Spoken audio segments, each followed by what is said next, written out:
Jadi di antara mukjizat Quran itu kamalul bayinah. Kalau memberi penjelasan itu sempurna.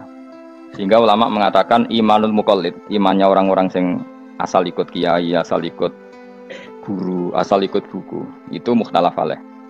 Bahkan saya sendiri cenderung mengatakan iman itu tidak diterima. Karena manusia dibekali akal, inginnya Allah itu dengan akal itu dia punya kepermanenan iman, apa? Punya kepermanenan apa? Iman, dan dengan itu dia imannya mujma' alaih, mesti diterima oleh Allah Subhanahu wa taala karena binnadzari shahih, dengan logika yang benar.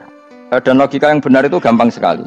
Beberapa ulama tentu tahu sekali, bukan sekedar tahu sekali karena itu diajarkan Allah dan Rasul. Misalnya begini, kata Allah, saya kalau baca ayat-ayat ini itu sering nangis karena Allah yang Tuhan itu sebenarnya tidak butuh kita. Seorang lagi, Allah yang Tuhan itu tidak butuh kita, juga tidak butuh iman kita. Tapi Allah ingin hambanya itu berakal ya, karena agama itu liqaumi yaqilun, sehingga berpikirnya benar. Misalnya gini kata Allah, enggak apa-apa kamu menuhankan selain saya itu enggak apa-apa kata Allah. Enggak apa-apa Yesus kamu katakan Tuhan enggak apa-apa, kamu katakan batu Tuhan enggak apa-apa.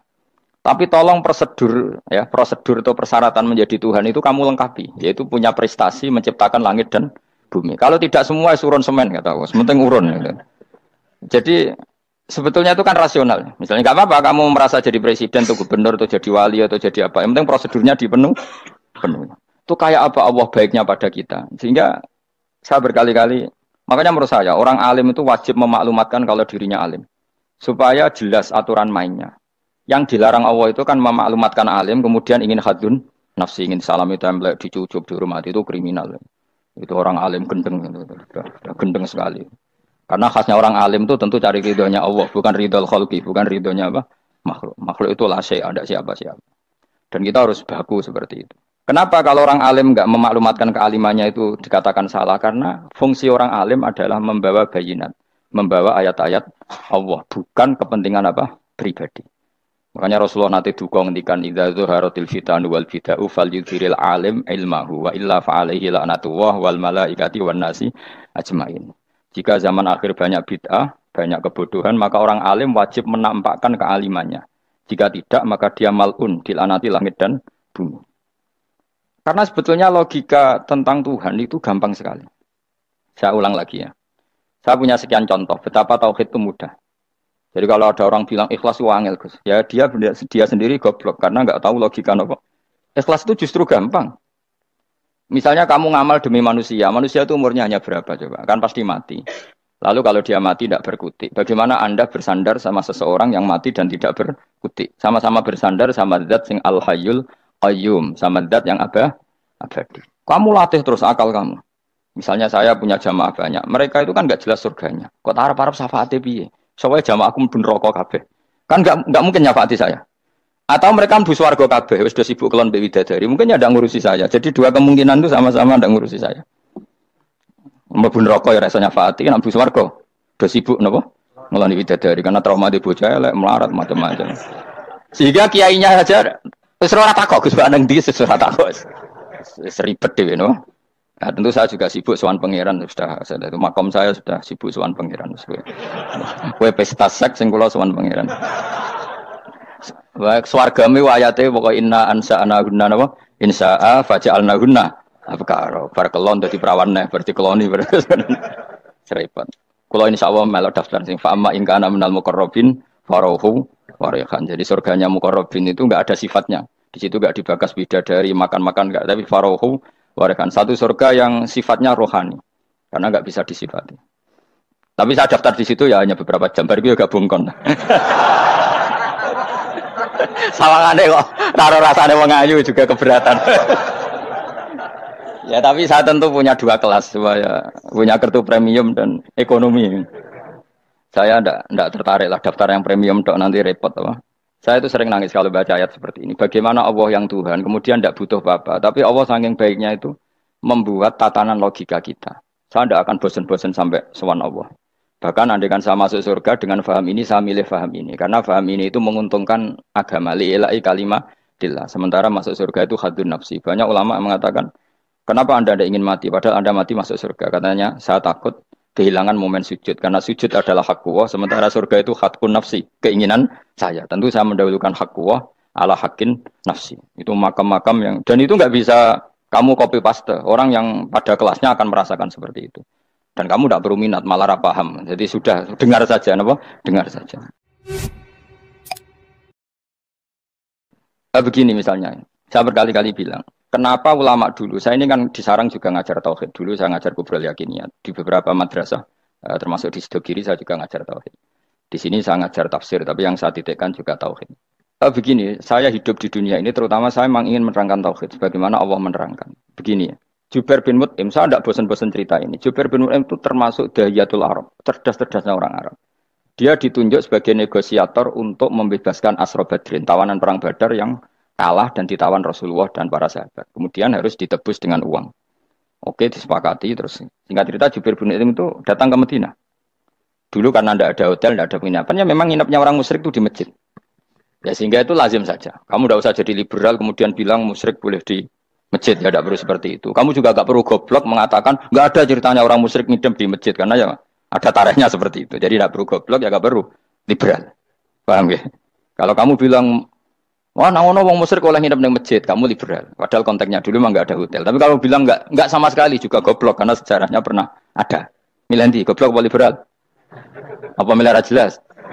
Nggak milih aja, ngaco aja. 01 apa 02 apa 00. Milih mana? Goblok, liberal, nggak milih. Nah, ketika Jubair bin Mut'im itu datang, delalah Nabi itu sholat maghrib ngimami. Nabi baca surat Wattur wa kitabim mastur fi rabbim mansur wal baitil ma'mur. Kemudian di pertengahan surat At-Tur itu kan ada ayat yang menurut saya itu sangat bagus.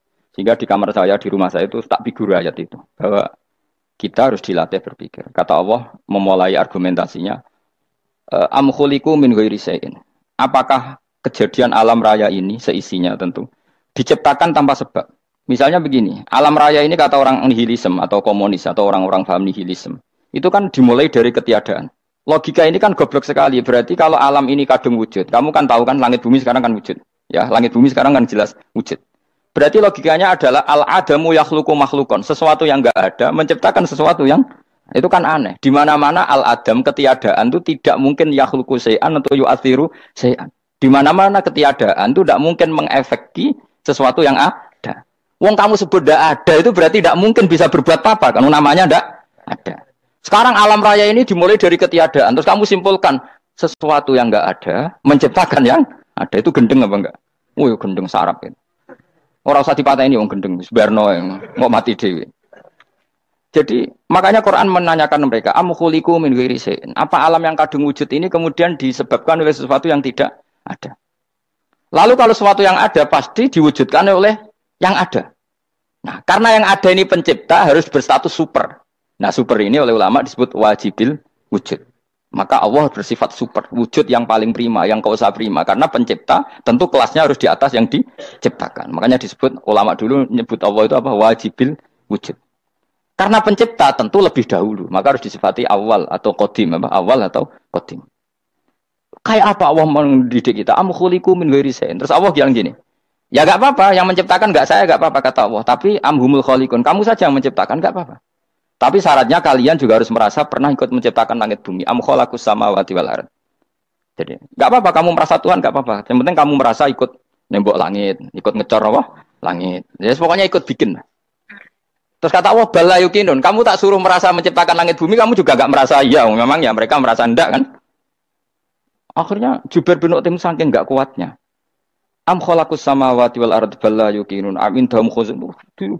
Sama Allah dibombardir seperti itu. Dia datangi Rasulullah, ya Muhammad, logika itu tidak meninggalkan akal saya. Matarok tali akli nasihan. Akal saya habis Muhammad. Saya iman saja. Saya tidak cukup punya logika untuk melawan argumentasi ayat yang kamu baca. Saya iman saja. Terus iman. Makanya kalau ada logika nihilisme bahwa sebelum alam ini adalah ketiadaan, lalu pertanyaannya bagaimana mungkin ketiadaan menciptakan yang ada?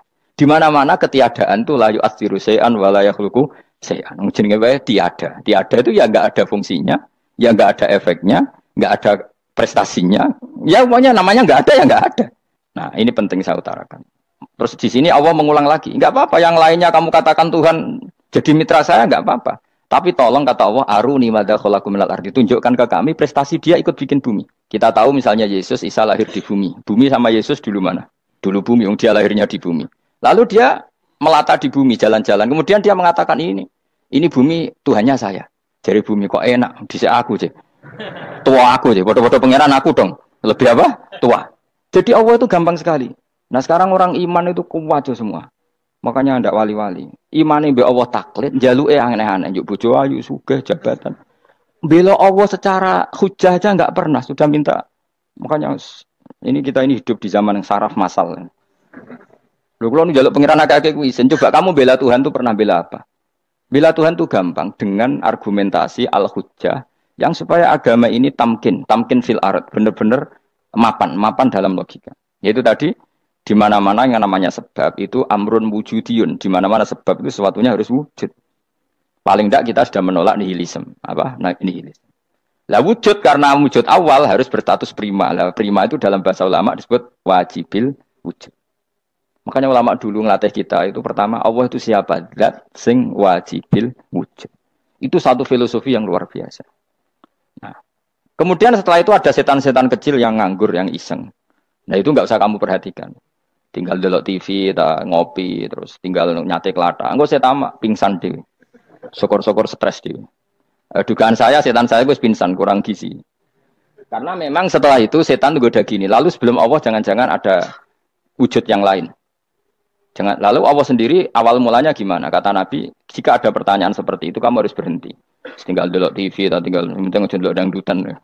Ya kalau kepeksa apa-apa, kelasem ae. Saya tidak menghalalkan tapi kan sudah kamu lakukan. Karena itu lebih baik ketimbang pertanyaan filsafat. Banyak orang yang dulu sholat ketika sekolah filsafat tidak sholat. Alasannya sampai menemukan jati diri itu Tuhan. Dan itu bahaya sekali karena Nabi berkali-kali bilang kamu jangan mikir tentang Allah pasti rusak. Orang kok mungkin rusak dari Nabi pasti rusak. Nah cara menghentikan gimana? Karena setan ini makhluk, akal-akalannya gampang. Tadi tak warai. Saya sebagai ulama, atau sebagai manusia, atau sebagai orang awam, atau sebagai siapa saja. Kadang ada pertanyaan seperti itu. Tak tinggal anggeling dharma, kan pusing setan. Ini kan ngenteni. Weh, ngenteni bar lo anggeling dharma. Bariku aku lesu mangan mie. Bar mangan mie waret turu. Kan dia ngenteni terus. Mau bikin was-was lagi. Ternyata saya sibuk kan enggak bisa masuk deh. Bangun tidur aku selali pertanyaan tadi. Dinteni. Nah, dia masuk lagi aku sibuk ngajak anak jalan-jalan. Jadi saya kalau jalan-jalan di pasar itu wis enteni santai wae. Itu memang resep dari Rasulullah. Jangan sampai orang terjebak filsafat yang sampai menanyakan eksistensi Tuhan. Dan dia tidak mau iman, tidak mau sholat, tidak mau puasa sampai menemukan Tuhan itu siapa. Itu jelas minas syaitonir rajim, itu perilaku setan. Makanya Rasulullah setiap ditanya sahabat gitu itu Nabi guyu-guyu. Dan guyunya Nabi itu kata Nabi, baguslah kalau kamu takut Tuhan kalah kata Nabi. Nabi gojok gitu. Maka ada ulama yang punya seni berargumentasi yaitu Imam Ghazali. Jika setan tanya kamu lalu sebelum Allah jangan-jangan ada wujud yang sebelum Allah. Kata Imam Ghazali, ya itu saja yang Tuhan. Yang Allah ini enggak jadi Tuhan. Ya berarti wujud sebelum Allah itu yang benar-benar Allah. Kalau kamu bayangkan lagi, jangan-jangan sebelum itu ada wujud lagi. Ya itu saja yang benar-benar Allah. Sehingga tetap Allah itu menang terus. Paham ya? Yang jelas jangan sampai didahului Adam. Karena kalau didahului Adam lebih ngeri lagi. Karena sesuatu yang enggak ada menciptakan yang ada. Itu lebih buruk lagi menurut akal. Menurut apa akal? Nah, daripada kamu nggak salim Imam Ghazali, tinggal saja ndelok tadi ndelok sinetron. Itu yang lucu-lucu aja.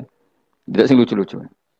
Ndelok apa mencari Tuhan. Pokoknya sing aneh-aneh, sing goblok-goblok, sing lucu-lucu, sing perane wong apa? Lha saya sering diprotes saya. Gus Salim jenengan kok sering ndelok sinetron sing ana dialog wong goblok-goblok. Wong goblok ku menarik cara kula. Apa ya? Cara pandang itu di luar dugaan saya karena kula berkali-kali loh kalah wong goblok. Jadi makanya ini tak cerita nih beberapa kali yang cari Gus Wak cerdas berkali-kali kalau sampai goblok. Ada seorang santri itu ingin dibelikan bapaknya itu sepeda motor. Bapaknya wong desa, senengane ngrumat sapi wedhus. Lah menurut saya ya orang tuanya itu mampu lah, sangat mampu untuk beli itu. Pak mbok ditukokno mawon wong sepeda motor. Kata bapaknya, "Anakku nu jog mondok tak goblok, Gus. Wong njaluk kok sepeda motor, njaluk mobil ora ya goblok. Lah kok goblok, Pak? Jenenge donya iku Gus, sing lahirno donya kok sapi iku ndek anak, wedhus ndek anak jenenge donya. Di mana-mana jenenge donya sing lahirno donya. Iki donya kok mangan donya. Mergo motor iku kan tuku bensin, mobil. Iku cara dekne iku goblok Gus. Batin berarti kabeh kiai goblok perkarane tuku donya sing ngentekno donya. Cara dekne donya iku sing lahirno donya. Batin kok pinter iki batin. Untungnya saya ini ulama ya, ahli tafsir ya malu. Saya kalah itu ya malu. Tapi saya sebagai orang objektif fair, itu teori benar apa? Jadi donya itu ya sing lahirno donya. Donya kok mangan donya iku goblok. Untungnya dia dengan saya itu jaraknya 5 kilo 7 kilo karena 7 kilo. Lala dia diterkon sepeda motor, aku tetap mau kalah. Pak, nanti jalan kaki saja. Karena kalau pakai motor ini kegoblokan kata saya. Terus mendingan nih, loh Gus mau kalah tadi.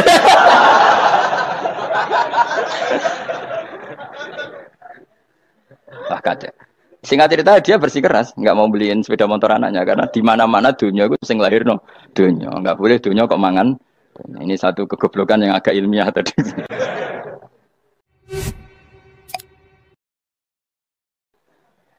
Nah, Imam Asy'ari juga ngalami hal yang sama. Imam Asy'ari itu punya, kita kalau ahli sunnah kan 2 partai ya. Ya, dalam ahli sunnah itu hanya ada 2 partai juga. Kalau nggak Asy'ari ya Maturidi. Ya, dan sama-sama alim. Ya kalau terpaut ya paling 5%, 7%. Ya. Kealimannya Asy'ari dan Maturidi. Imam Asy'ari itu bikin logika yang jelimet. Seperti saya sekarang ini. Logikanya jelimet, tapi permanen. Jadi yang saya ajarkan tadi itu logika yang jelimet tapi apa? Permanen. Karena tadi alam raya ini kadung wujud. Kalau kadung wujud, pasti pewujudnya, yang menciptakan wujud pasti adalah kewujudan. Karena al-adam la yu'athiru syai'an. Di mana-mana kenihilan tidak yu'athiru syai'an. Ya sepakat ya, gampang kan? Tentu wujud ini prima, disebut wajibil wujud. Lalu Imam Asy'ari itu bersikeras. Kalau imanul muqallid itu tidak diterima. Banyak keberatan ulama, tapi Nabi nyatanya yaktafi bi imanil Arab al-khalina anin nadur. Nabi nyatanya mencukupkan imannya orang-orang Bedui yang mereka itu kayaknya tidak bisa mikir. Ya, Nabi yaktafi bi imanil Arab itu wong desa al-khalina anin nadur yang mereka itu tidak bisa apa? Berpikir. Ingat cerita Imam Asy'ari survei. Coba ayo kita tanya orang-orang kampung. Ternyata kegoblokan orang kampung itu ya ilmiah, masyhur itu. Imam Asy'ari saja harus belajar dari wong awam, wong goblok-goblok. Kita kok ingin ya Badawi bima araf tarubak.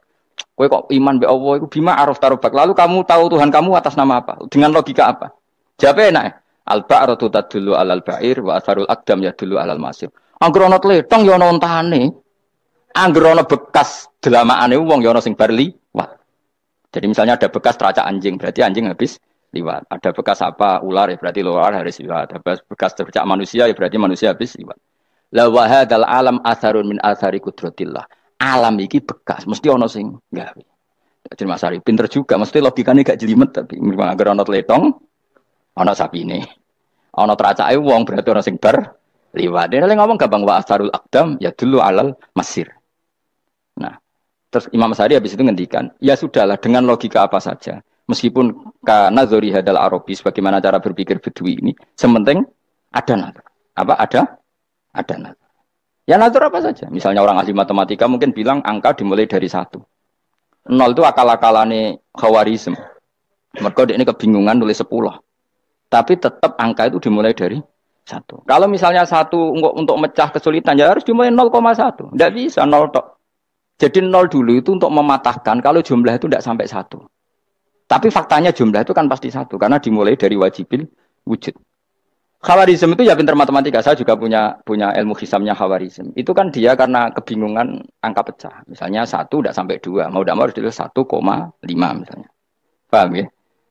Lalu kalau sebelum 1 tetap dia harus 0,5. Lalu hakikat 0,5 itu kan bagian dari wujud apa bagian dari Adam? Tetap bagian dari wujud. Jadi 0,5 itu kan khayal kuliah. Tawari ya. Mungkin saya ada ahli matematika ala wong kampus, tapi saya tahu Kang, ala Islam itu lebih gampang. Misalnya gini. Sesuatu itu kadung kamu putuskan itu satuannya 1. Tentu ketika separuh kamu katakan baru separuh. Tapi sebetulnya ketika satuan itu kamu katakan 10, yang separuh itu sudah 5. Itu kan terserah sing bagi, napa? Terserah sing bagi. Ya iya dong, misalnya 1 juta, 5-nya artinya apa coba? 500 ribu kan. Sekarang kalau 100 ribu, 5-nya jadi berapa? 50. Kalau 1,5 jadi. Nah itu kan terserah satuannya apa? Tapi tetap dari 0,5 itu tetap menunjuk sesuatu yang wujud. Yaitu 5-nya sebetulnya apa? 5 yang separuh tadi. Paham sih kalau maksud? Tetap nggak bisa sesuatu dimulai dari apa? 0. Nah, makanya kata Abdul Hamid Khan kalau dalam mendidik tauhid, itu gampang saja tadi. Alam raya ini kadung maujud, kalau kadung maujud pasti disebabkan oleh sesuatu yang wujud. Karena wujud pencipta harus berstatus prima. Lah prima ini atau premium ini kita sifati wajibil wujud. Atau kamu katakan apalah kausa prima atau musabbibul asbab. Nah kelirunya kita dalam berislam itu, kritiknya para ulama, kita ini nyebut Allah dulu baru menceritakan status Allah. Kalau zaman Nabi itu dibalik. Status wajibil wujud itu kita terangkan dulu, baru yang oleh Islam itu namanya Allah. Paham ya? Kan beda, misalnya gini logikanya gini, kamu ketemu orang ateis, saya ulang lagi, kamu ketemu orang ateis, terus kamu ditanya, lalu alam ini yang menciptakan siapa? Allah Jalla Jalaluh. Mesti kan tanya, man huwa Allah itu siapa? Kalau dulu Islam mengajarkan enggak gitu. Surat pertama turun apa coba? Iqra. Iqra itu enggak nyebut kata Allah. Iqra bismi rabbika. Rabbika itu siapa? Alladzi khalaq. Sebutlah nama Tuhan. Yang berhak menyandang Tuhan adalah zat yang pencipta. Itu tidak ada kata Allah. Di surat Mudatsir, surat kedua. Ya ayyuhal mudatsir kum fa'anzir wa rabbaka fakabbir. Bukan Allah fakabbir, wa rabbaka fakabbir. Sehingga cara berpikir gini dibalik. Sebutlah Tuhan kamu. Tuhan itu siapa? Yang berstatus Tuhan adalah zat yang berstatus pencipta. Nah, lalu pencipta ini oleh Islam dinamai Allah. Kalau orang ateis kamu langsung bilang Allah, man huwa Allah. Berarti pertanyaannya Allah itu siapa? Lalu kamu jelaskan Allah adalah pencipta, Allah adalah wajibil wujud. Tentu lebih gampang kamu terangkan. Makanya Al-Qur'an menerangkan amkhuliqu min ghairi syai'in. Maknanya saya di sini maknanya ya Allah, apa? Allah. Apakah mereka diciptakan tanpa pencipta? Tentu setelah Islam tahu itu namanya siapa? Allah. Paham ya? Kalau balen malih. Jadi sebetulnya Quran itu ngajari kita itu ilmu mantik yang luar biasa. Misalnya ya Yuhanna su'budu siapa? Rabbakumul ladzi khalaqakum walladzina min qablikum. Sembahlah Tuhan. Tuhan itu siapa? Pencipta kamu dan pencipta orang-orang sebelum kamu. Lalu Tuhan ini oleh Islam dinamai. Tapi kalau langsung kamu bilang ke orang ateis atau orang Uni Soviet, Allah itu Tuhan. Allah itu siapa? Sebab itu di beberapa ayat dijelaskan dulu status Allah. Sifatnya Allah, keakhasan Tuhan. Yang dikatakan Tuhan adalah zat pencipta. Kalau tidak pencipta berarti tidak Tuhan. Sekarang Yesus pencipta bumi apa enggak? Enggak, karena dia lahir sudah di bumi. Begitu juga Fir'aun. Fir'aun itu kalah telak sama Nabi Musa gara-gara logika ini. Ketika Nabi Musa ditanya Fir'aun, wa ma rabbul alamin, lalu Tuhan itu siapa? Kata Musa, rabbus samawati wal ardi, yang menuhani langit dan bumi. Jadi Fir'aun, enggak, ma'alim tulakum min ilahin wa irisa, jalan-jalan kemana-mana yang dikatakan Tuhan oleh masyarakat saya. Nah, kurang ajar Fir'aun. Terus kata Musa, ya Tuhanku yang di langit. Terus manggil Haman Mesir, ya Haman ibn Ili sorkhalla ali abluhul asbab samawati fa'atoli ila ilahi Musa. Haman, bikinan saya piramida yang tinggi, aku akan lihat Tuhannya Musa. Ada enggak di sana? Padahal misalnya munggah tenan pangeran ra iso didelok kan repot Nabi Musa. Wah, parah ya, nggak piramida nginceng pangeran teprak itu kan. Akhirnya Musa pakai logika. Ya sudah gini saja, Rabbukum wa rabbu abaikumul awwalin, yang menuhani nenek moyang kamu yang dulu-dulu. Mau itu langsung fabuhita Fir'aun. Fir'aun tuh kaget sekaget-kagetnya. Dan para penggala Fir'aun sadar.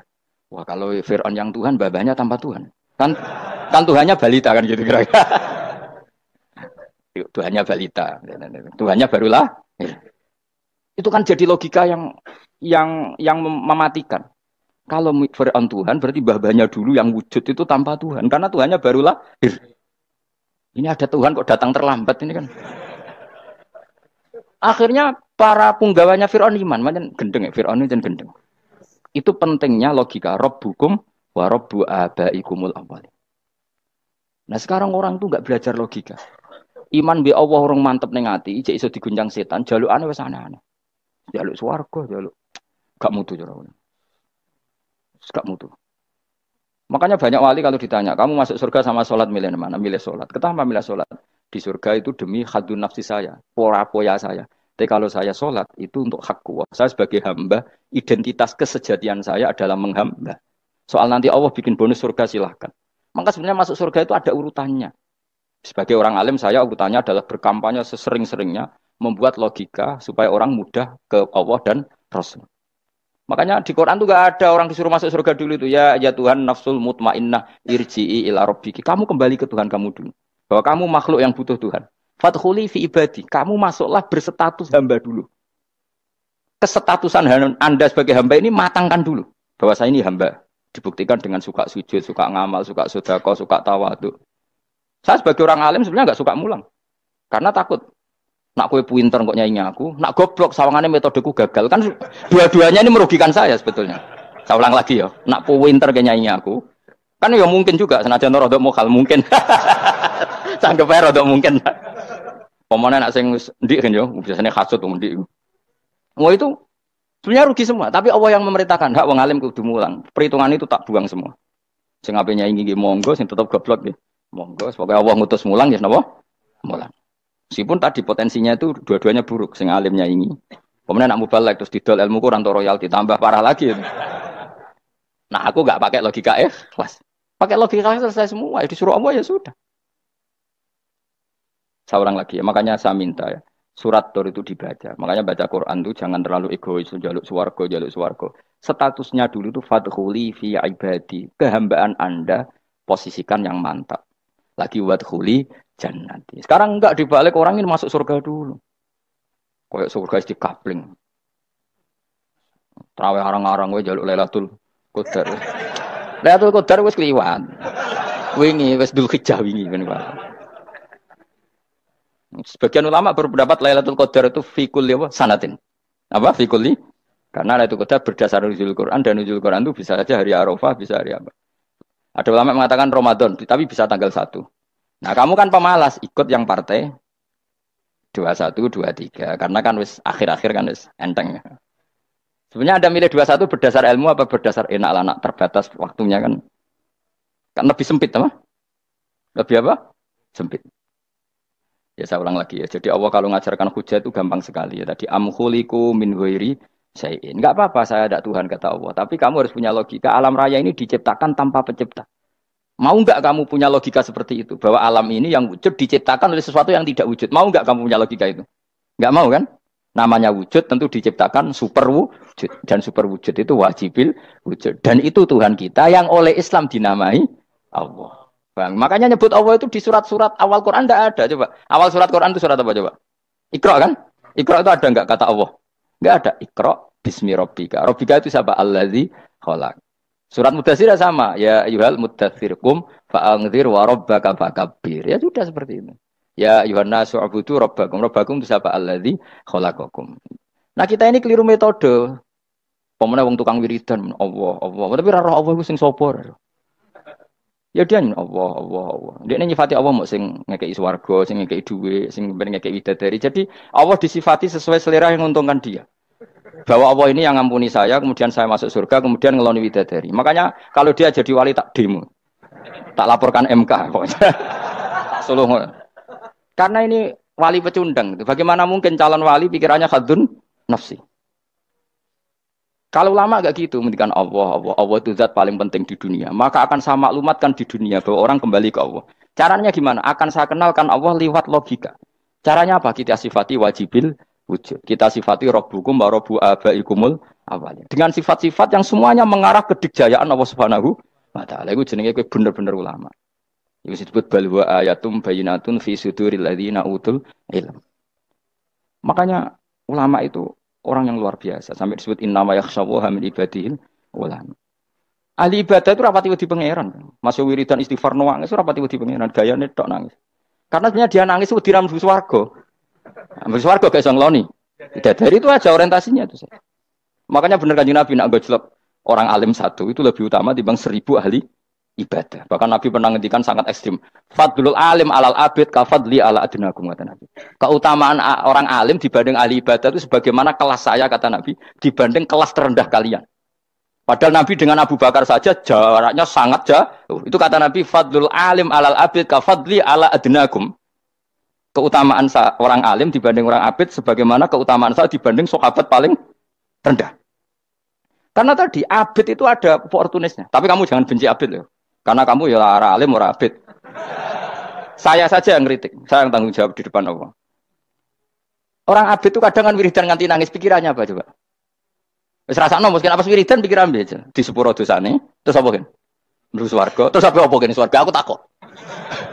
Jadi aku takok ayo sing ape mlebu swarga apa kegiatan? Rencana pertama ya, Om. Wis gak usah munafik biasa wae. Mau inna ansa'na apa? Insya Allah kalau harus jujur apa jujur. Bandingan kalau orang alim. Orang alim itu ketika nyebut Allah itu iri ya Allah. Kenapa di dunia ini ada makhluk lain yang menandingi engkau? Saya tidak ridho. Kenapa di dunia ini ada syarik orang yang dimitrakan seperti engkau? Maka orang-orang alim ini ingin memaklumatkan bahwa la syarika lak labbaika wa huma lak baiklah syarika lak innal hamda wa ni'mata laka wal mulka la syarika lak. Sehingga para nabi itu memaklumatkan itu. Engkau saja yang Tuhan ya Allah. Semua nikmat dari engkau, semua kepemilikan ini milik engkau. La syarika lak baik. Dimaklumatkan ke dunia. Innal hamda wa ni'mat itu dimaklumatkan. Enggak ada kepikiran mereka masuk surga. Karena mereka ingin memaklumatkan bahwa Allah ini yang Tuhan. Sama tak ceritani Nabi Ibrahim dadi Khalilur Rahman, rumang samu kakan wiridan kaya kowe ndak. Wiridannya Nabi Ibrahim sama sampean mungkin banyak sampean. Karena sampean banyak kepentingan tadi. Wali-wali dulu kalau wiridan itu tidak sebanyak sampean ndak, tak jamin ndak. Pemene maca lelo kang 10.000 ndak biasa wiridannya. Tapi khosyahnya sama Allah luar biasa.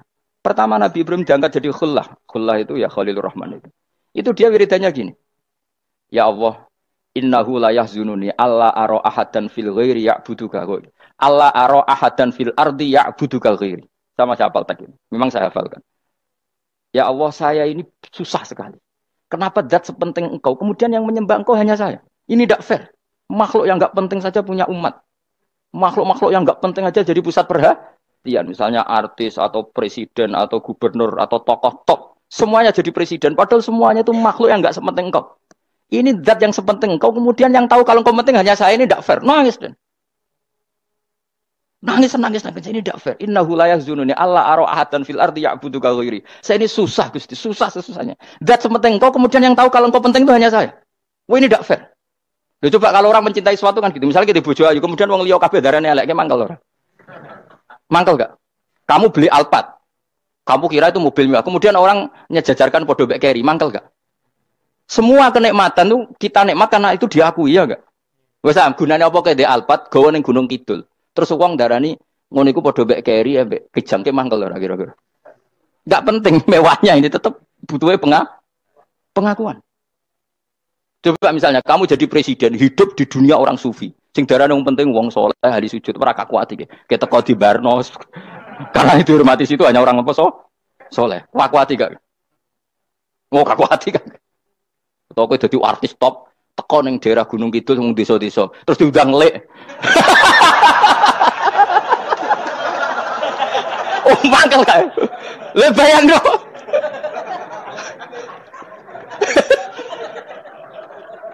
Oh, kamu menteri top, menteri BUMN barang dolan itu iso diundang le. Matus walang le ngono. Oh mangkel. Karena orang keren itu butuh pengakuan apa? Wes misalnya di bojo ayu terus wong liya kabeh darane eleke mangkel gak? Sebetulnya orang merasa nikmat itu karena pengakuan. Bayangkan andaikan orang itu melihat Alphard itu tidak wow. Orang punya Alphard gagah enggak?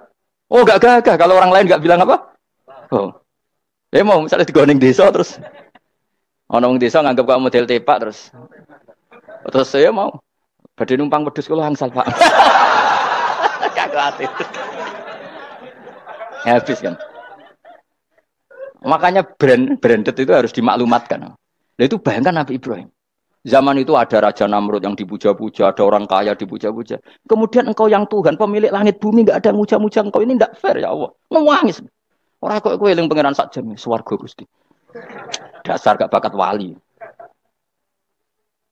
Terus saya itu pernah kangen Nabi Ibrahim itu sampai nangis dan itu saya tidak berdoa. Semua yang terkait Nabi Ibrahim itu saya baca. Mulai surat Quran, tafsir tentang Ibrahim. Dan sampai saya di Kudiro, di Takdir Allah pernah ziarah ke makamnya Nabi Ibrahim. Itu saya hampir gak pernah doa. Saya isek. Ya karena tadi. Ketika Nabi Ibrahim nangis-nangis gitu, ya Allah ini tidak fair. Engkau zat terpenting di alam raya ini, kemudian gak ada menuhankan engkau. Gak ada merhatian sama ini tidak fair. Susah sekali. Karena yang tahu engkau Tuhan itu saya tok. Masyhur itu sama Allah. Karena Ibrahim nangis-nangis itu, terus sama Allah diterbangkan ke langit.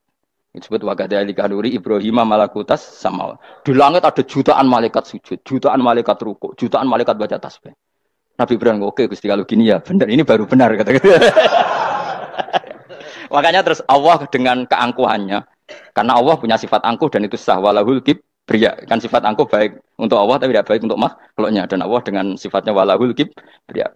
Kata Allah, kalau nasihati para nabinya, kamu tidak usah susah. Jika di bumi jarang orang nyembah saya. Innalladzina 'inda rabbika yusabbihuna lahu bil-laili wan nahar wa hum la yasamun. Kamu tenang saja. Orang yang di sana di langit-langit itu maksudnya para malaikat itu bertasbih siang dan malam. Wa hum la yasamun dan mereka tidak berhenti-henti, tidak bosan-bosannya bertasbih. Jadi nabi itu baru terhibur kalau yang diidolakan itu keren. Itu nabi, itu wali kutub, itu wali. Kamu enggak nyebut Allah itu sebenarnya kamu kan enggak ingin kan bangun malam ingat Allah berhubung utamu akeh terus Allah mbok libatno mbok nyaur kan sebenarnya itu kamu ingin jadi bupati sebenarnya kamu enggak kangen Allah kamu ingin jadi bupati terus Allah mbok jak koalisi kan gitu terus malam-malam Allah Ya Allah ini hambamu ya Allah minta ini. Sebenarnya kamu kangen Allah apa kangen keinginan kamu? Ya, kok terlalu menyindir banyak orang ya. Maksudnya ini cerita saja. Ya sudah ini kayaknya kok banyak yang tersindir tapi ini kan ngaji. Yang ngaji itu harus naik kelas. Ya sudah tidak usah diteruskin kok banyak yang tersinggung itu. Ya sudah tidak usah diterusin. Walau akhidu mau mengalap sapa Allah anasa yang manusa bima lan perkara kasabuka nglakoni sapa anas.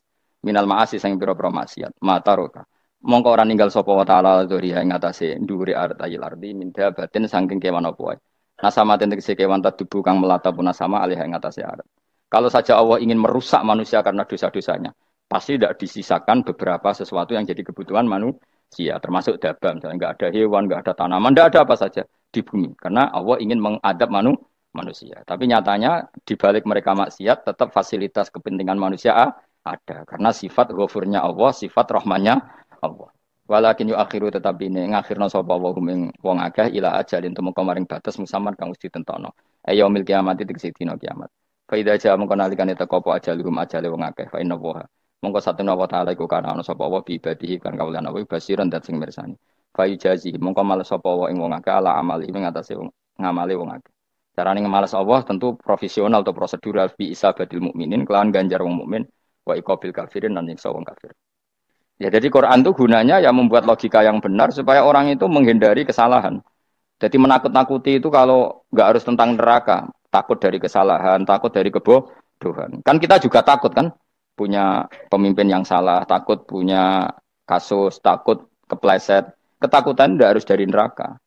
Makanya saya berkali-kali bilang, saya sering dulu dinasihati Mbah Mun, enak kena alim, ojo sering maca tafsir, mari goblok dari Mbah Mun. Maksudnya mari goblok itu gini, mufassir itu manusia, kadang dia itu satu ayat umum, dia mendiktekan ke satu kasus, padahal kasusnya lebih umum. Makanya berkali-kali sama nani umpomong ini, contohnya ini, karena nanti itu mengikat. Misalnya gini ya, saya ulang lagi ya, ben gayamu kayak wong alim. Coba andekan kapasitas Anda itu RT, minta jadi presiden, itu ngelama apa doa? Tidak jawab saja. Ngelama. Jatah kamu untuk azab, kok jaluk Lailatul Qadar, ngelama apa Anda? Mestinya jalukmu orang untuk azab, itu bagus. Paham ya? Banyak ulama diajak istisqa gak mau. Banyak itu ulama. Ayo istisqa kita karena sudah lama gak hujan. Kata ulama tadi, jatah kita ini kena hujan batu dari langit. Gak hujan batu sudah bagus, gak usah minta. Ulama macam-macam. Rai-rai ini pantasnya untuk Lailatul Qadar untuk adab aja jawab. Orang untuk adab itu bagus. Jadi dadi dongane ya Allah, ampun jenengan siksa la tu'akhidna. La tu'akhidna maknane njuk Lailatul Qadar mbok ora disiksa. Ya makam kita itu masih Rabbana la tu'akhidna. Iku supaya gak disiksa innasina waktu kalau kita salah. Kowe kan gak kalau. Wah sudah salah. Jadi donga innasina waktu sange apikane pangeran wae ditabein. Kalau kita salah. Kalau kita kan sudah ada kalau lagi sudah. Sudah jelas salah berkali-kali lagi. Mbok wong diisin. Njulak jaruk Lailatul Qadar gak diisin.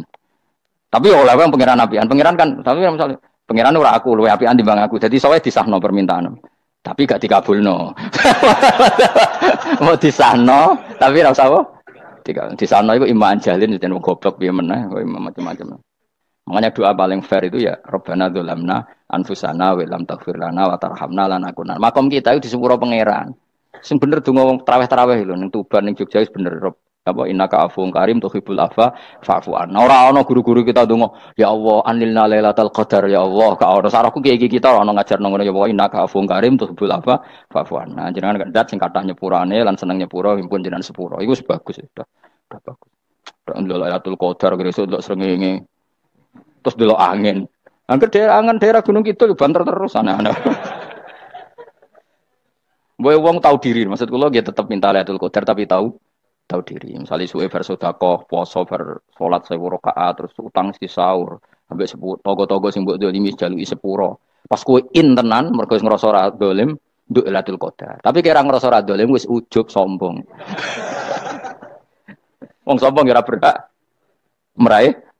Lah terus piye Gus? Ora piye biasa wae, pokok biasa wae. Makom kita ora kena adab itu sudah luar biasa. Ora penuh adab piye. Wis ngene iki luar biasa, napa? Luar biasa. Mun nang ngandel kula, mesti ngene iki keadaan seperti ini terus. Soale dongane wae Rabbana la tu'akhidna bin nasina wa akhtana. Itu jadi itu sudah luar biasa. Nah, ini kan teruskan dawuh Mbah Mun ya. Misalnya Allah bilang gini, fattaku, maka takutlah kamu. Biasanya mufasir ditambahi minan nar, maka takutlah kamu masuk.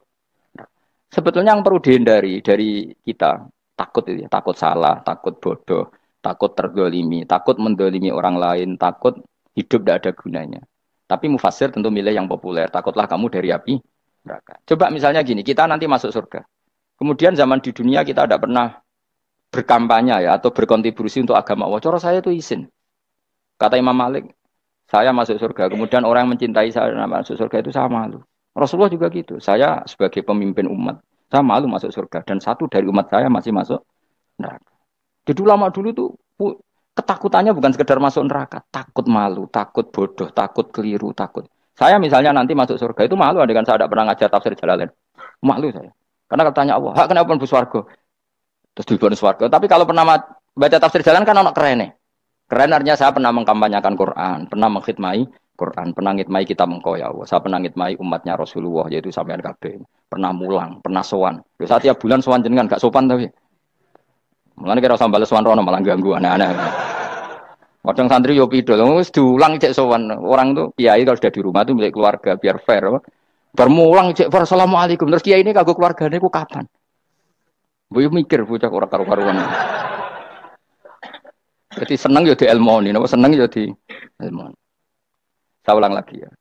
Nah, kata yang ditafsir itu sering tidak mengikat. Makanya kata Mbah Mun, baca tafsir itu dikurangi. Maksudnya dikurangi itu bukan apa-apa. Maksudnya tadi, kalimat yang ditafsir itu tidak mengikat. Yang mengikat itu yang kalimat di Quran. Nah, kalimat Quran itu umum, napa? Misalnya gini, Allah kalau gini, ikdilu, kamu harus berbuat adil.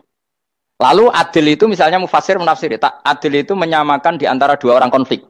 Misalnya di MK 01 dan 02 dianggap sama, itu namanya adil. Itu kan dawai mufasir. Atau misalnya gini, Allah bilang gini ke saya, hak kan ada di kiai sing adil. Terus adil ditafsiri orang, adil itu menyamakan sesama murid, haknya sama. Nah, tapi bisa saja adil itu di luar itu semua. Misalnya gini, ternyata adil menurut Allah gini, adil maknanya seimbang, apa? Adil itu maknanya apa? Seimbang. Lalu keseimbangan seorang hamba adalah dia ingat Allah lebih banyak. Karena ini bandul yang benar-benar nyata. Allah itu nikmatnya nyata. Sehingga ketika saya sebagai orang alim, ingat saya alim itu karena Allah. Dikasih ilmu Allah, dikasih cerdas Allah. Dikasih semuanya dari Allah. Sehingga saya itu tidak merasa kumuluhur pada kalian. Karena semua ini dari Allah. Kemudian Allah sendiri yang memerintahkan. Ya, kamu harus mengajar. Maka saya ada harap-harap salam template sampeyan, penghormatan sampeyan, apresiasi sampeyan. Karena saya hubungannya hanya dengan Allah Subhanahu. Itu namanya adil. Meletakkan sesuatu proporsional. Itu juga adil namanya. Makanya seseorang itu nggak bisa dikatakan abid selagi belum tahu kalau ibadahnya minallah. Jadi misalnya ke ibadah tok. Ternyata kamu yakin itu ibadah kamu, amal kamu itu belum abid. Abid hakikat adalah alhamdulillah alladzi hadana li hada wa ma kunna linahtadiya laula anda tahu. Ketika kita sujud yakin ya Allah alhamdulillah jenengan menakdir saya sujud. Saya sholat alhamdulillah engkau menakdir saya sholat. Sehingga minallah dulu pikiran itu semua kebesaran kebenaran ini minallah dulu. Baru setelah minallah kita yakin billah. Setelah billah juga yakin ilallah. Misalnya gini ilallah itu. Setelah saya ngajar tafsir Jalalain, kepentingan saya satu. Hamba-hambanya Allah menjadi tambah mencintai Allah. Tidak mencintai saya, enggak penting sampean mencintai saya. Makanya Imam Syafi'i tiap ngajar bilang begini. Wadittu annal khalqa ta'allamu hadal ilma wala yahmadunani. Saya senang kalau kalian belajar fikih sama saya, tapi kamu enggak usah muji saya. Jadikan fikih ini alat taqarrub kamu kepada Allah. Itu namanya minallah wa ilallah. Itu adil. Tapi adil yang dijelaskan ulama beda-beda tadi. Ada mengatakan adil adalah proporsional antara murid, antara keluarga dan murid. Meskipun kamu senang mulang, jangan merantarkan keluarga. Itu udah adil. Itu kan versi, no? Maksudnya Mbah Mun, kamu jangan terjebak versi-versi dalam tafsir. Paham ya? Karena Allah hanya ngetikan i'dilu wa aqrabu. Paham ya? Tapi kan penjelasan adil ini orang versi. Paham ya? Ada yang nulis adil adalah meskipun mimpin masyarakat ya ingat keluarga. Karena sing tukang wayo kan nafsir adil, adil adalah karena laki tidak cukup istri satu maka ayo kan yo repot kan. Tapi kalau kadung istrinya 3 atau 4, adil adalah harinya sama meskipun janda dan perawan. Dari sing lanang gak adil adalah proporsional. Sing wis suwi dikumpuli dikurangi. Yang baru ya mungkin kabeh enggak kalau nuruti. Mungkin enggak? Ya, tapi itu kan versi, napa? Maka kata Mbak Mun itu memang saya itu merasakan, saya sebagai mufasir merasakan memang Saya kan sering baca Jalalain beda dengan tafsir Munir, nanti beda dengan tafsir Qurtubi. Saya beri contoh misalnya. Dan kamu pasti salah jawab ini. Kalau kamu benar berarti ya alim tenan. Wa idza darabtum fil ardi falaysa 'alaikum junahun an taqsuru binas shalah. Orang kalau pergi itu boleh enggak ngosor salat? Enggak, jawab saja. Boleh kan? Ngosor salat itu apa? Misalnya salat asar 4 jadi berapa? 2. Kalau isya jadi 2. Kalau subuh? Enggak, sudah maju lah. Maghrib? Enggak, kan yang bisa dikosor hanya berapa? Yang rubaiyah, yang apa? Berarti kamu yakin antak suruh minas shalah artinya 4 jadi 2? Yakin? Enggak, jawab saja. Yakin. Nah itu termasuk orang pinter ya. Berarti ilmu lagi sak trip. Ya? Sebetulnya kata Imam Qurtubi enggak. Ayat itu kan hanya bilang gini, kalau kamu bepergian maka kamu boleh menyendak sholat. Qasru itu memotong. Dari aturan yang dulu 4 menjadi 2. Sebetulnya tidak hanya itu tok. Aturan tidak boleh membawa najis menjadi boleh. Aturan harus tumak ninah menjadi tidak harus tumak ninah. Misalnya kamu sholat dalam keadaan perang. Wajib tumak ninah apa boleh sambil lari-lari? Boleh sambil lari-lari. Boleh gak ketika perang kamu sholat sambil menghadap tidak ke kiblat? Boleh. Makanya antak suruh minas sholat maknanya apa? Jika kamu pergi, maka dalam konteks itu kan perang ya. Ayat itu memang konteksnya perang. In khiftum ayyaftinakumul ladzina kafar. Jika kamu dalam keadaan perang, maka boleh memangkas apa yang pernah wajib dalam aturan sholat. Paham ya? 4 menjadi 2. Keharusan menghadap kiblat menjadi tidak wajib. Membawa najis sholat sah enggak? Enggak kan? Tapi kalau dalam perang, kemudian pedang kamu ada najisnya, boleh dibawa enggak? Boleh. Jadi maknanya taksuru a'ammu min ayakuna qasra salat wa a'ammu min ayakuna wajibati salat yang sekarang enggak wajib. Semua itu namanya juga meringkas kewajiban. Berarti maknanya nih, jika kamu dalam keadaan perang maka boleh memangkas sesuatu yang dulu wajib menjadi tidak wajib, yang dulu haram menjadi boleh. Tapi mufassir mencontohkan qasru salat hanya 4 menjadi 2. Dong ya. Oh ya, nek alim ngono tenan wis dokter tafsir san. Engko tak wisuda dhewe. Tapi ora perlu orang lain ngakui. Jadi itu contoh kecil.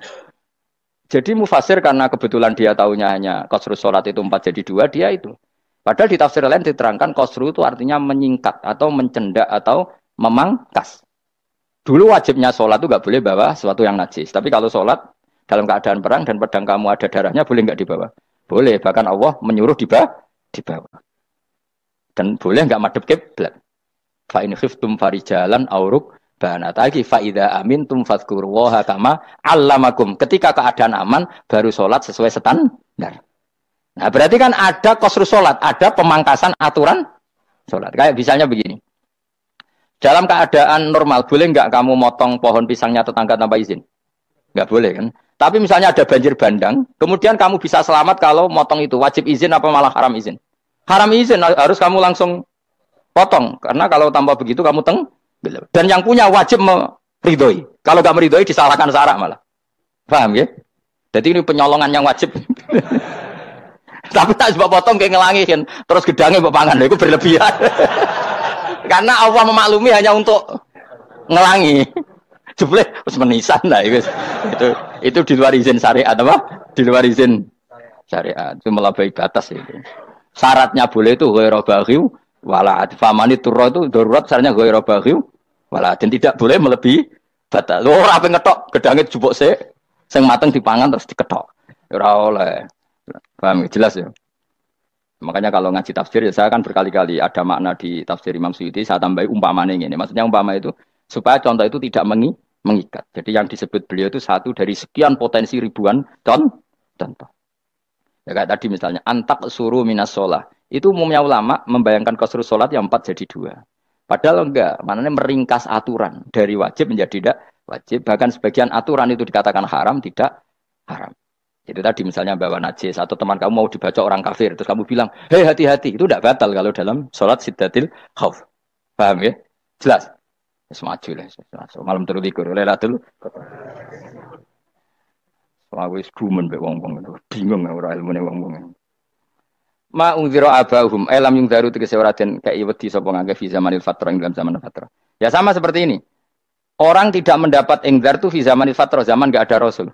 Tentu tidak hanya itu tok. Ada rasul tapi orang itu jauh dari komunitas ulama. Itu juga termasuk orang yang tidak mengalami ingdar. Jadi tidak mengalami ingdar bisa di zaman fatrah Atau sudah ada rasul tapi dia jauh dari ulama atau dari komunitas Islam. Itu juga komunitas yang tidak ngalami engkar.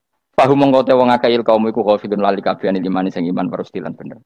Itu contoh paling gampang nak dawuh yai mesti bener itu loh. Kalau kamu ngaji tafsir Jalalain ya Yuhannas budu rabbakum. An-nasu biasanya tafsirkan kufaru Mekah, napa? Padahal di situ nas semua manusia apa kafir Mekah? Semua manusia. Cuma konteks dulu karena Nabi orang Mekah dan zaman itu yang diberi peringatan orang Mekah, Imam Suyuti bilang kufaru Mekah. Lah seperti itu kufaru Mekah mengikat apa enggak? Enggak kan? Enggak, karena yang dituruni Quran yo kafatal linnas. Tapi ya Yuhannasu di Jalalain sering ditulis apa? Kufaru Mekah. Lah, seperti itu tidak mengikat. Itu contoh saja, Pak. Contoh saja dalam konteks zaman itu. Paham ya? Jadi banyak, makanya tafsir itu sebenarnya agak ngikat. Ya tapi yang ngomong gitu harus orang alim. Kalau kamu yang ngomong malah kacau. Kemudian ngomong sombong. Maksudnya kan manusia, saya juga manusia. Ngapain saya harus ikut? Ya sarap itu. Itu ora wis sombong saraf, no? Wis sombong saraf. Lakot hakko teman-teman fahum, lakot hakko teman-teman nyata apa alkaul apa titah. Wajibat iki wajib mana nyata ala aksarihim. Ing atase akeh-akeh wangke bil adab. Lakot hakko teman-teman dadi nyata apa alkaul apa titah anane azab. Wajibat iki wajib apa adab ala aksarihim bil adab fahum mongko te wong akeh la yuminu ora iman sapa akeh. Il aksaru iki te akeh wong ora iman. Zaman iku Mas. Ya, maksudnya zaman iku. Tapi jengben nggih mboten ngerti.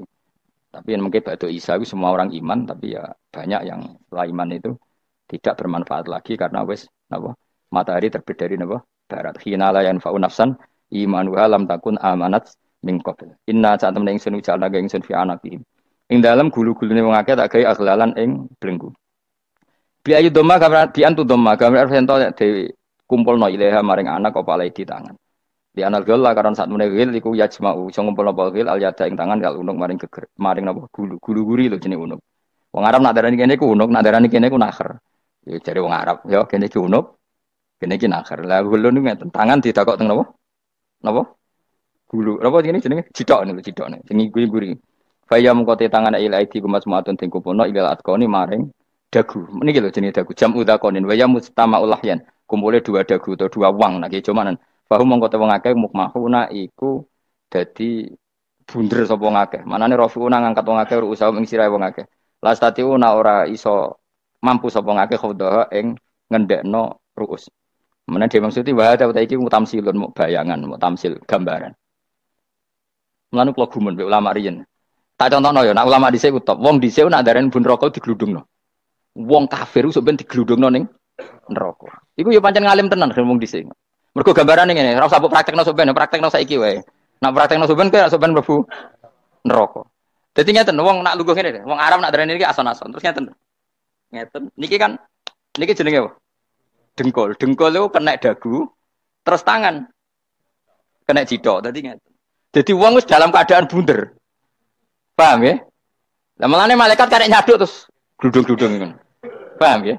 Dadi mergo yo napa? Dengkul nempel dagu, paham ya? Tangan nempel cidok, terus ditaleni. Paham ya? Terus ya karek gludung dong, melane wong kurang adane bun neraka iku. Oke bayangno saiki sampean ra usah, gak usah mlebu maksudnya, paham ya? Mulane ape mlayu ora iso, wis posisi ngono, paham ya? Sampean ra usah delok, maksudnya praktekno saiki. Orang delok lho. Lah dawuh Imam Suyuti wal muradu te kang den kersakno iku annahum sak temne wong akeh la anu nek ora tunduk sapa ngakeh li imani maring iman. Wala faduna nek ora tunduk sapa ngakeh ora ndilukno ru'usau ing sira wong akeh lahu krana iman. Iki tapi dawuh Imam Suyuti. Tentu tidak semua ulama sependapat. Jadi cara Imam Suyuti semua yang dikatakan Quran ini mu'tamsil. Artinya mereka tidak tunduk, maknanya tidak menerima iman. Ya, tapi itu cara Imam Suyuti. Ulama lain yang mengatakan tidak. Memang orang kafir ketika masuk neraka dalam keadaan seperti itu dan digeludung. Ya tidak apa-apa sama-sama benar. Ya sama-sama benar karena ya Quran itu milik bareng, ya. Milik bersama. Jadi apa ya? Kan banyak kalimat kayak tadi mengkosor sholat, meringkas sholat. 4 jadi 2 yang meringkas, paham ya? Dari aturan ketat menjadi agak longgar juga meringkas. Jadi semuanya namanya memotong apa? Memotong dari 4 menjadi 2 yang memotong, paham ya? Dari aturan wajib menjadi tidak wajib juga memotong. Nah, itu kan sama-sama benar. Lihat nanti konteksnya. Wajah analan gawe sapa ingsun mimpeni aitim sanging ngarepe wong akeh sadan ing tutup. Min khalfim sanging gurine wong akeh sadan ing tutup. Fath sin sadan wa dhammiha lan dhamai sin sudan fil maudi ing dalam panggonan loro. Faksena mongko ngekeki gelap ingsun ing wong akeh fa mongko te wong akeh lagi sirun ran ningali sapa wong akeh. Tamsilun iki ya contone aidon disat diturukil iman maring ketutupe dalan iman alih ngatasi kufar. Nah cari maksudnya kabeh iki mau tamsil. Dadi ngene. Dari depan kami kasih tutup, dari belakang kami kasih tutup, kemudian mereka saya kasih kegelapan. Maka mereka tidak tahu. Mananya apa? Dari arah depan yang mereka enggak ngerti pentingnya iman, dari arah belakang yang mereka enggak ngerti pentingnya iman, maka mereka buta, artinya tidak iman. Itu dari Imam Suyuti. Tamsilun aidoni hanya perumpamaan lisat diturukil iman, yaitu tertutupnya jalan-jalan iman. Tapi ulama lain mengatakan ya enggak. Memang pernah ada peristiwa di mana orang kafir ngepung Rasulullah dan mereka dari depan matanya dihalangi, dari belakang dihalangi, sehingga ketika Rasulullah keluar mereka tidak melihat. Itu ya nyata ya. Jadi makanya ngaji ya. Jadi ben keren. Oh ini ada sekian tafsir. Terus gue ngomong kan kayak wong alim keren. Nah tak kata siapa? Ono rekamane. Tapi yang ora ngaji dhewe. Nah tak kata siapa? Ada rekamannya. Lah nek aku takut ada kata siapa Gus tak dudono kitabe. Lah nek kowe dudono rekaman iku apik zaman akhir ngono wis maju. Soale sing rido kan. Enak kok Kang dadi orang alim kowe enak. Nanti itu dadi wong alim ya rugi. Tadi nanti kan gitu. Syabdul Qadir masuk surga. Entah ini gelombang kedua dan para penggemarnya. Jadi akhirnya sing alim tenan yang mlebu swarga, sing kedua dan para penggemarnya. Iku ora usah alim Kang, cukup penggemar. Tidak tahu sebenarnya rugi kan. Gus Pak masuk swarga kedua dan para penggemar. Waduh. Terus jebule padha ae. Itu saking rahmane Allah. Kenapa? Kan masyhur itu hadis itu. Rasulullah itu ada sahabat nangis, enggak bisa tidur nangis. Berhari-hari enggak bisa tidur nangis. Hanya karena ingin punya satu pertanyaan. Lama-lama ketemu Nabi, ya Rasulullah sudah berhari-hari enggak bisa tidur, ingin menanyakan ini tapi tidak berani. Coba kamu tanya saja. Ya Rasulullah, saya ini kalau mati, engkau kan suatu saat dipanggil Allah, saya tidak ketemu engkau. Makanya mumpung sekarang saya tak melihat wajah engkau sekuat-kuatnya, sepuas-puasnya. Kata Nabi ya. Terus, kenapa? Ya kalau engkau di surga saya di neraka kan enggak ketemu lagi. Atau kalaupun engkau di surga kan kelasnya beda, kan enggak ketemu lagi. Jadi kemungkinan dua-duanya itu enggak ketemu. Kata.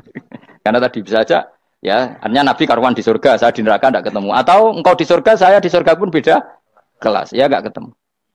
Terus kata Nabi, enggak begitu aturan mainnya. Almar'u ma'aman ahabba. Orang itu sesuai yang dia orang bersama orang yang dicintai. Jadi ya saya harus ikhlas kalau kamu saingi nanti. Ya, takdir no. Wasawana ni padha uga ale ngatasi wong akeh angger tau te ngekek peringatan sira gumeng wong akeh tahqiqil hamzatain angger ta. Wa ibdali saniyati alifan angger ta humatasili ala nasil hamzah wa itu khali alifan wa bon alif binal musahalan dan hamzah sing ditasil wal ukhra lan ya wa tarqi lan tinggal itu khali. Amlam tungzirhum wong ra wis bakat kafir mbok elingno cek ra mbok elingno tetep la yuk minun ora gelem iman. Lah sing iman iku sapa inama tungziru mestine ngelingno sira. Maksude yan fa'u tegese manfaat apa ing daruka peringatan sira. Peringatanmu manfaat man ing wong ittaba kang anut sapa man adzikra ing Qur'an il-Qur'an tegese Qur'an. Wa khasyalan wedi sapa man ar-Rahman ing Allah Rahman bil ghaibi padahal ora roh pangeran. Ya khofa tegese wedi sapa wong ing Allah toh walam yara ora ningali sapa wong ing Allah. Nane bil ghaibi itu apa? Takut Allah dalam keadaan toh dia tidak melihat Allah lang. Mereka tak tafsiri bil ghaibi barang gaib ning Indonesia terjemahannya hantu. Melihat alam gaib itu maknanya apa dalam bahasa Indonesia? Hantu. Mulane bil ghaibi rata terjemah apa? Ya namanya ini wakosya lan wedi sapa wong ar-Rahman ing wasi Rahman bil ghaibi padahal dene ora roh langsung. Ya ora usah diterjemah ya. Terjemah dadi apa? Barang gaib malah repot. Wa basiru mongko ngeke berita gembira sira ing man bimaghfiratin kelawan pengempuranan wa ajrin dan ganjaran karimin kang terhormat. Orang yang seperti itu yang ngikuti Quran dan takut Allah itu layak mendapat maghfirah wa ajrin karim wa ta'ala juru karim wal jannatu swarga. Inna satamna ingsun wa nahnu ya ingsun iku nuhyi uripna ingsun al-mauta ing wong sing mati libasi krana pas. Wa natubulan nulis ingsun fil lauhil mahfuz ma ing apa wae kodamu kang nglakoni sapa ngake fi hayatihim. Di lauh mahfuz apa yang pernah kamu lakukan ditulis min khairin kaapian wasari dan kaelean li yujazau supaya diwales sapa ngake alih ing atase iki. Wa atharahum lan yo tak tulis bekas-bekas kelakuanem. Matek saya perkara ustuna kang digawe sunah apa bima badam sak usum ngake. Jadi perilaku kamu ditulis setelah kamu mati ya masih ditulis yaitu bekas-bekas sunnah kamu yang pernah kamu lakukan. Jadi misalnya kok penemu judi, selama ada orang judi ya kamu dapat. Paham ya? Paham ya? Loro gak ya? Makanya ulama ngendikan dulu tubalil amwat tubaliman mata wa matat ma'ahu dunubuh. Bejo wong mati kemudian dosa-dosane melok mati pisan. Maknanya dia mati dalam keadaan tidak pernah melahirkan sunnah keburukan. Paham ya? Tapi bejo wong sing mati kemudian dia meninggalkan sunnah kebaikan yang diikuti terus. Kok sampean ini lho bener. gak paham jalan lah, nggo jalan ngatur ngaji. Sehingga sebenarnya anak gak paham lah ya gowo. Lho kok nggo jalan cung dhisik bapak ra paham lah ya gowo. Itu sudah bagus. Apa? Bagus. Berarti pokoknya anut anak ya anut. Wah, pokoknya keren, pokoknya keren sampean keren. Jadi nanti sampean anak tuku jalan takoki, Pak, kok tuku jalan dhisik bapakku ning lemari iki ono jalan. Lah tapi dhisik bapak paham yo ora ya paham bodoh. Wes stop, stop. Jelas ya gitu. Wanak tubuh mangkot damu wa atharoh. Makanya sisa-sisa amal kita, bekas-bekas amal kita semuanya adalah ditulis sampai Allah Subhanahu wa taala.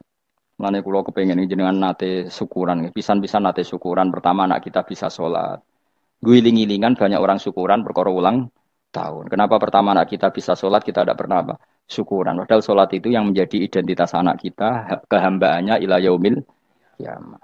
Mbok ya orang itu gitu. Sehingga nanti anak kita tuh senang sekali.